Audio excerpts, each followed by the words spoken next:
without further ado, over to you.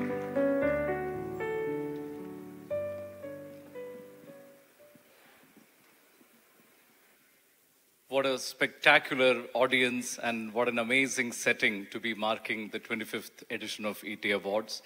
Thank you all for being with us here today. And most of all, thank you, ma'am, for joining us this evening. Your budget this year, ma'am, created a lot of positivity, as Cyrus also said, with the tax cuts, with the continued support for CapEx, and staying the course with the fiscal consolidation. But as we meet now, we are focused on a lot of geo-economic uncertainty. There is a raging tariff war, which no one is able to predict what course it's going to take. What is going to be India's game plan? How should we negotiate this, and how are we going to negotiate with the US? I didn't think you'll ask me the first one to be about the negotiations which are going on. And in all fairness, I think I would leave it for Piyush to determine how he's going to take the whole negotiation. He and his team are at it, even as we speak. Well, in a broad sense, I think both sides should have ambition for a good treaty. And nobody can fault that. Particularly for India, when you're looking at Viksit Bharat, you need to have a good traction. Everybody is concerned about the growth numbers. You want it to be not in single digit. You want the growth to be in double digit and all that. You still need to do a lot more to strengthen our exports. And in order to strengthen our exports, not in this sector, not in that sector, across the board, wherever export potential lies, we need to strengthen that. So I'm sure the Commerce Minister is quite seized of this, and he would take this agreement to meet the ambitions that we have in terms of promoting growth, in terms of ensuring that our supply chains are intact and smooth and flowing well, and therefore that would guide his negotiations, I would think. But so geo-economic fragmentation is now a reality. In some ways, it's a reversal of the forces of globalization that have created a lot of prosperity in this century. Do you think this will impede India's growth momentum? I see for every challenge that exists in these kind of fragmentation or tariff war or some economies reaching a deflationary level, lack of demand overseas, I see in each one of them an opportunity. And I would thank that kind of a tendency growing in us who are all in the cabinet. I'm sure Ashwini ji will vouch for what I'm saying. That kind of a tendency being built into us or being allowed to grow within us is something which we draw from the PM. We says wherever there is a challenge, you forget there is an opportunity, not just one, maybe a couple of opportunities in them.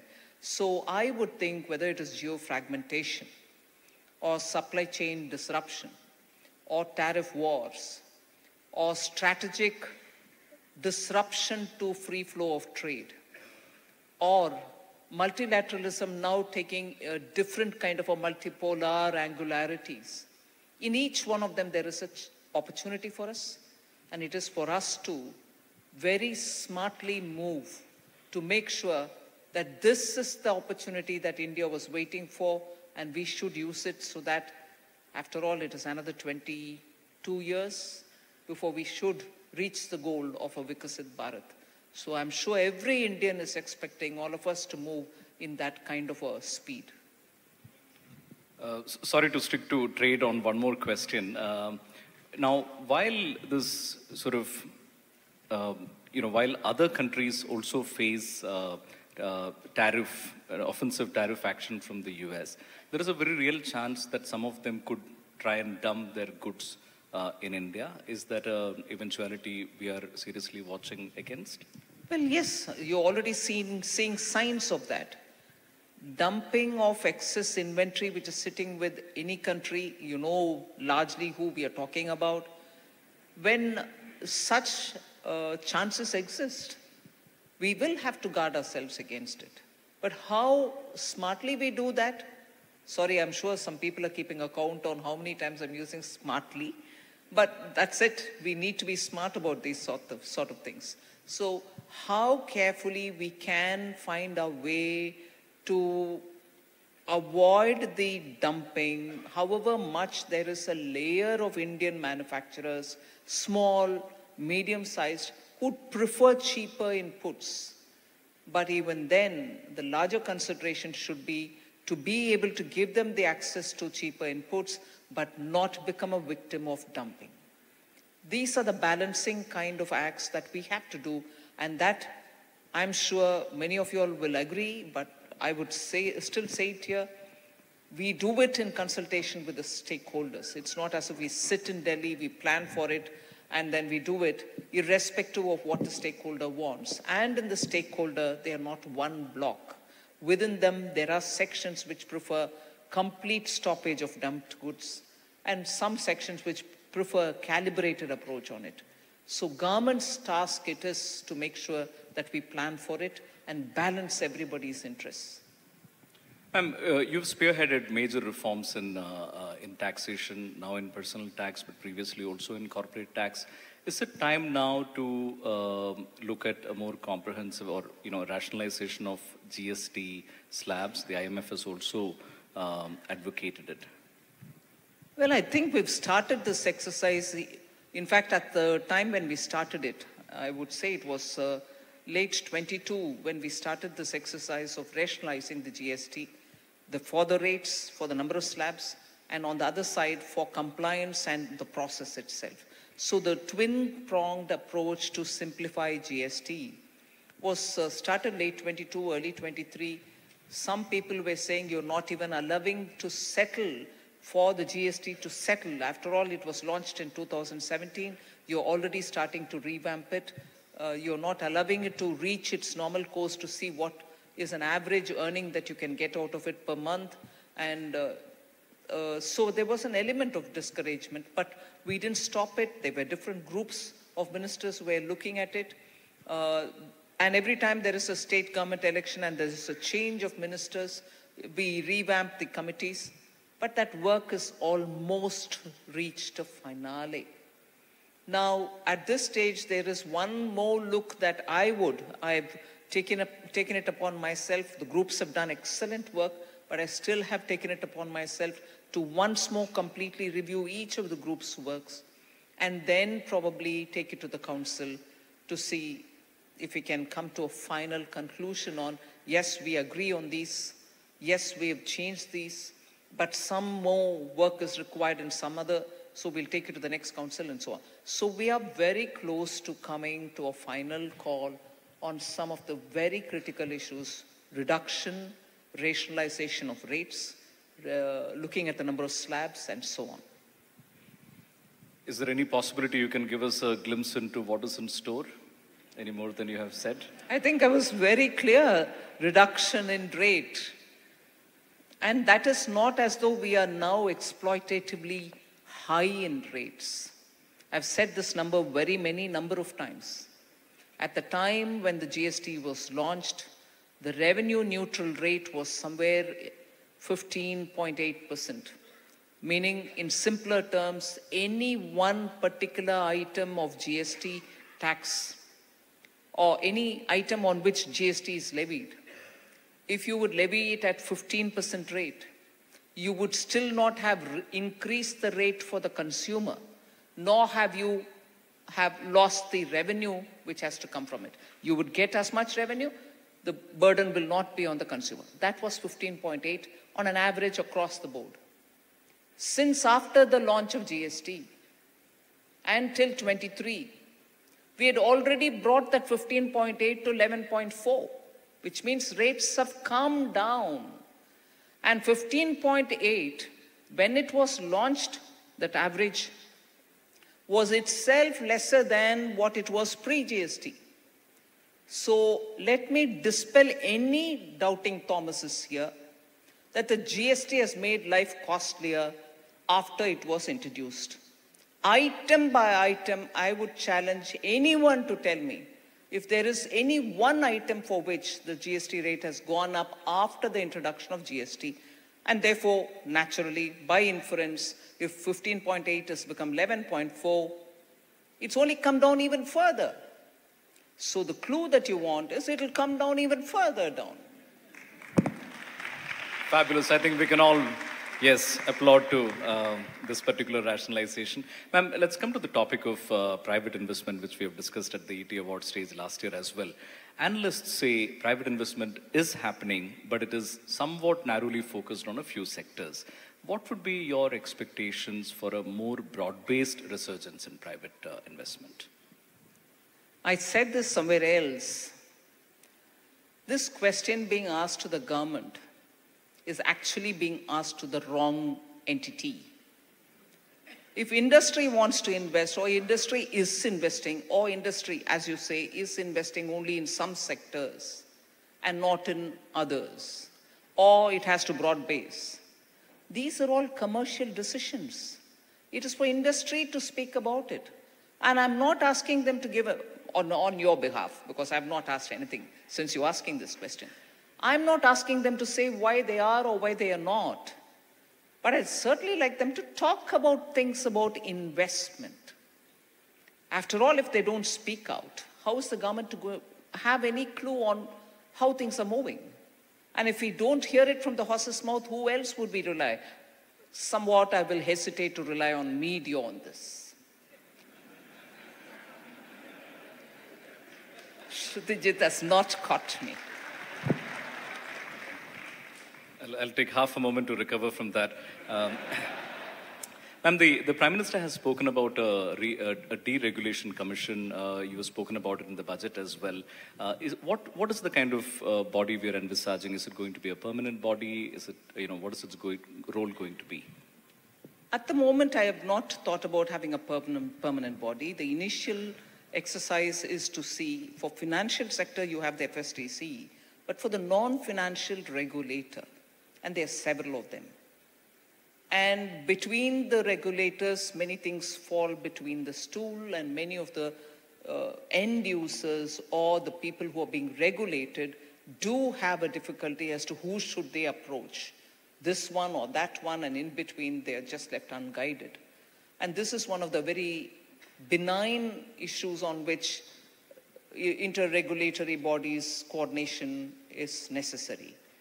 If you're not talking about the benign, and if you're really looking at very many malicious complaints that you get of malicious acts, between regulators, greater coordination can effectively bring down the stress levels and also bring down the number of authorities to which stakeholders will have to approach.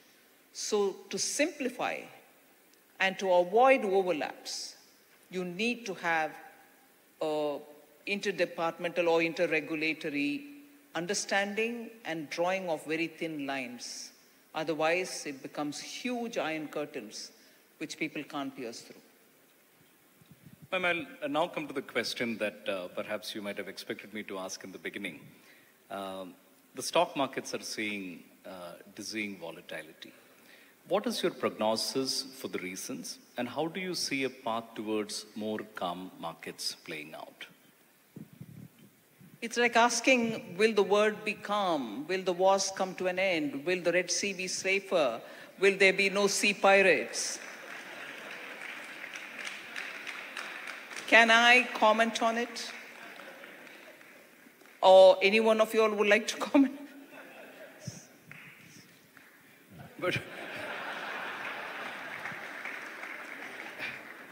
But surely, there is a lot of commentary. Surely you read in our newspaper as well as others, a lot of questions. Okay, let me come to a specific point in that case. The sell-off by the FIIs. Now we've seen some substantial sell-off by the FIIs, perhaps for the last 6 months or so. This has led to now a resurgence in the clamor for a reduction in the long-term capital, in capital gains taxes applicable to them. Do you see any merit in this argument? As I said, there are some taxation matters on which, particularly the parliament session being on course, budget session that is, there's only an intermission. The session is not sine die shut, and we are resuming on Monday. The most inappropriate time for a finance minister to talk on tax. all my desperate attempts at headline hunting are going nowhere, as you can see. Right.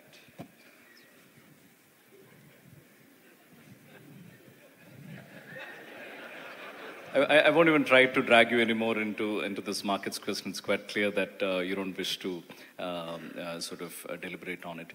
Ma'am, on the matter of public sector banks, many of them do now need capital to sort of support, the growing demand for credit. Is the government open to reducing its stake in PSBs below 51%? Will we see some moves now? Not specific to today's context. That we'll have to reduce and allow retail shareholders participate in public sector banks is a principle agreed to by this government. We will be increasing the public float. We want to have more and more common public, retail investors in banks to be actively buying and selling shares and get into the secondary market and be also, if anything, representing themselves to the boards. That doesn't seem to be welcome, you know. Ma'am, there has been some concerns expressed that, while chasing returns, shadow banks or NBFCs, their lending towards microcredit hasn't gone too well. What is your view on this, or are these concerns that you share? There were some concerns at least a year ago, but I think the RBI came in time, gave quite a good guidance. Sometimes people thought that was very tight. I think now again RBI is given some relaxation, and therefore the understanding of the RBI, of the government, and largely of the public is when NBFCs went too far too soon, too probably easily, it did cause concern. Not about every NBFC, but those who are small, who are very adventurous, and therefore the RBI had come in. Now I think there is good correction happening on that, so I'm sure it will settle down. India is negotiating FTAs with a number of countries, including the EU bloc. What ought to be our guiding principles? What are the compromises we can make, and what are the ones that we can't? Well, the first principle in that is put India's interest first. And in this, I won't shy away from saying some of the bilateral agreements done earlier, even with groups of countries, not just one-on-one bilateral, but India with a group, either the negotiations were very speedily handled. I do not want to attribute any intentional malice or anything. Either the negotiations were very speedily handled, or the language of the document was very loose, or they were hasty understanding of the collateral which we'll face. That today the Commerce Ministry is engaged in review of many of the FTAs already signed, whether it is with Japan, whether it is with Korea, whether it's with ASEAN. There cannot be a second thought in India. No stakeholder will have a different opinion that in some of these agreements, India is facing a challenge. There are goods where you think you're very concerned about, but because of the FTA, there is just a flood of goods coming in which you're not able to regulate. Duties don't make a difference to them because the FTA allows it. And therefore, the experiences and lessons learned from that kind of agreement signing, today our understanding is a good negotiation, putting India's interest should be absolutely your top priority. And unless you do negotiate for India's own good, even your negotiation will not be taken seriously by the opposite side because they are very clear on what they want. But can you not be as clear? And therefore, I would think the approach now is to be a lot more hands-on on your negotiation. Take the stakeholders absolutely at every process with their inputs, not just consult them once and leave them, but as you progress, get guided by their inputs. And above all, on the larger principle, it is going to be a lot of bilaterals. It is not just India. Globally now, because of the tariff uncertainties, because of the ineffectual way in which WTO operates, you are going to depend on bilateral agreements rather than look at multilateral or even look at bilateral, but when things go wrong, you still have a WTO to fall back on? No, you probably don't have an effective WTO. I'm not saying it's not there. It is there. But if your complaints going there, you're not going to get any redressal in a near future. So what is the good of it? And therefore, bilateral, your interests first, and ensure the language of the agreement is such that you don't get into legal tussles too often. There are a number of multilateral initiatives, such as on climate and BEPS, that India has been a very robust contributor to, from where the US has now withdrawn, and therefore, will India continue to engage despite who else leaves in these multilateral? The two-pillar solution, BEPS. Yes. I'm not sure if there is any alternative to what existed before for the BEPS negotiations or for the two-pillar solution. With US not participating, and it was US together with OECD and G7, which were taking it up very seriously to talk about the two-pillar solutions. And that was essentially the way in which one concern under the BEPS, base erosion, profit shifting, could be addressed. But if two pillars fallen, other concerns of BEPS remain, and there is no one particular group whose priority will be BEPS now when they are looking at what's going to happen to, let us say, Western Europe's security considerations, or the Indo-Pacific, or the IPEF, or the Quad, or the NATO. There are very many such issues on which the world will be now discussing on priority. There will be a time when they'll come back to it, but at the moment it's not BEPS and two-pillar. And we are projected to grow at about between 6.5 and 6.7% next year. I think everyone likes a faster GDP growth. What would you say are maybe the 2 or 3 things that need to fall in place for for us to achieve maybe 1 or 2 percentage points more in the growth rate? See, this is an audience which knows about what are the things which are going to contribute to our growth. So there's no point in me first going in detail about it. But there's one thing on which definitely I'd like to take this opportunity, tell the media, make all of us think about is, like the markets, there is a sentiment which prevails in a country to grow. You need to have that positivity, you need to have that self-belief. And if this is said, the unsaid is, you need to be the last person to run down your own country. You need to believe in India's capacities. It is that sentiment which is missing, if anything, today, so that all of us can trust each other and say, yes, we can do it and move forward. Now, for every one good big thing which happens, there are 100 people who say, oh, it's nothing at all. Oh, come on, we did it during so-and-so's era as Prime Minister. So what you're doing now is no good. No, please. Earlier Prime Ministers would have achieved 100 things. In today's context, if you're achieving something, would you want to go along with it? Or stand against the tide and say, I believe what happened earlier, but I don't believe anything that you do today. Are you living in today, or are you living in 60s and 70s India?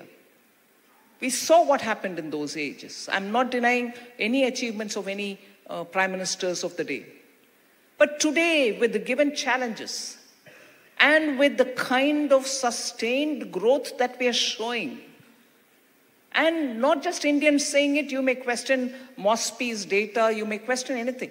But every agency outside says India is the fastest growing country. All right, not 12%, at least 6.5, at least 7. And when I say at least, it's not to say I want some concessions in understanding. 6.5 or 7 sustained for the last post-COVID era. Are we serious?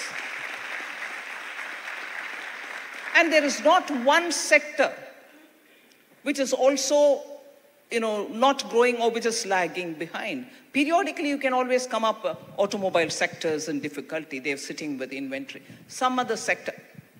I met with an eminent representative of the automobile sector. Very clearly, we should understand what kind of changes have happened in India over the last, let us say, 7-8 years. We rapidly want to match up with the global standards in emission.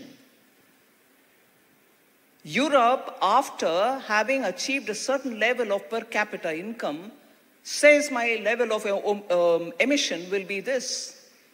Very well for them. But we brought in that level of emission standards even when we are still at 2,000 per capita income. Which means on the one hand, we want to move fast. On the other, the more the standard rigor, the more the rigorous standard that you're bringing in, the cost of the vehicle goes up. Many people who are aspiring to own their first vehicle can't buy it because of the emission requirements making the cost of vehicle going up.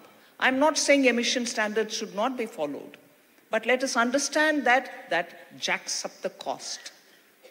Now, if car sales are therefore hit, look at India. You can never achieve what China has achieved. Please. For every one global disturbance, which we meet and try to rise above, the disturbance is forgotten.